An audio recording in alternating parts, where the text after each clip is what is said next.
te olete kohanud mõnda sellist inimest, kes on nii igava võitu, et tema olemasolust ei tea mitte keegi peale teie ja peale Rahvastikuregistri Ameti. Aga täpselt sellist morbiidset elu elas esimese põlvkonna BMW X2, kellel küll polnud elus muud kui võib-olla väike Wikipedia leht ja seda ka tänu oma kuulsatele vanematele ja mina ei ole neid 6 aasta jooksul ühtegi tänaval näinud. Selleks, et BMW linnamaasturite numeroloogia oleks ikka täpne ja X2 oleks ikka midagi enamat, on BMW püüdnud teha temaga täpselt sama, mida tegi 2008. X6-ga ehk on püüdnud luua midagi uut. Kas see on tal ka õnnestunud, selgub nüüd. Tere tulemast taas kord kaasa elama naisluksel proovisõidule. X2 disainist võib küll öelda, et see on õnnestunud. Tema kerekuju on jällegi midagi uut. See näeb välja justkui nagu lauk pärast linnamaastur.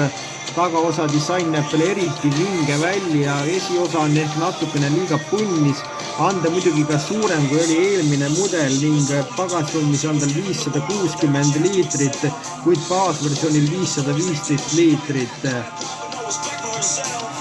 Tagaistujatele jääb pearuumi väheks selle ilusa langeva katusjoone tõttu, kuid jalaruumi on seal enam-vähem ilusti olemas.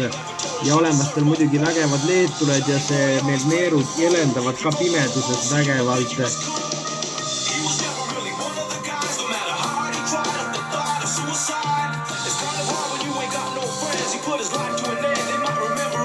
Interiööris on olemas 2 10,5 tollist ekraani ehk multimeediasüsteem ja digitaalne näidikupaneel, mis on kiire, ilusa värviga, kuid natukene liiga segase võituga. Kliimapaneel on sinna ära uputatud, ka sõiduresiime pead sa endale sealt valima ja muidu on materjalid enamasti head, kuid leidub seal ka täiesti odavaid plastikdetaile, mis teevad selle auto küll natukene kahtlaseks ja nimelt ka kõige paremas varustuses pead sa istmeid reguleerima manuaalselt.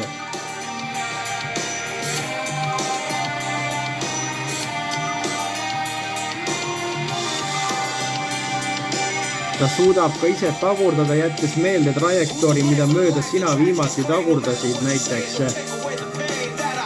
Ja olemas tal ka muidugi head-up display ja istmeid saab mingist vegan nahast, kuid muidugi ka ikkagi õigest nahast on neid saada.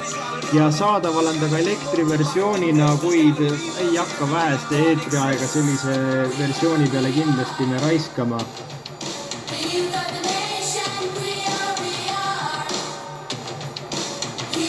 Mootori valikus troonib tal 1,5 liitrine turbobensiinimootor 125 kW ehk 170 hobujõuga, varustatakse see esiveoga või olemas 2 liitrine turbobensiin 221 kW ehk 300 hobujõudu ja nelikveoline 5,4 sekundit sajani ja see ongi see auto, mida te praegu näete. Ja veel olemas ka eurooplaste jaoks 2 liitrine diiselmootor 148 hobujõuga. Ja Eesti hindasid pole veel avaldatud, kuid igal pool mujal Euroopas on ta endale pesa teinud 45 000 euro kanti ega ei ole lootust, et ta eestlasid ka natukene leebemalt kohtleks, kuid kui sa peaksid väga fanaatilisemalt teda fännama hakkama, leiab ka BMW sulle lahenduse ja küsib 65 000 tema eest. Nii et on loodud midagi uut, kuid pole see uus ka ikkagi päris täiuslik. Selline oli sellekordne naislukselu proovisõit ja kohtume juba nädala pärast, seniks kohtumiseni ja liigelgi ikka turvaliselt.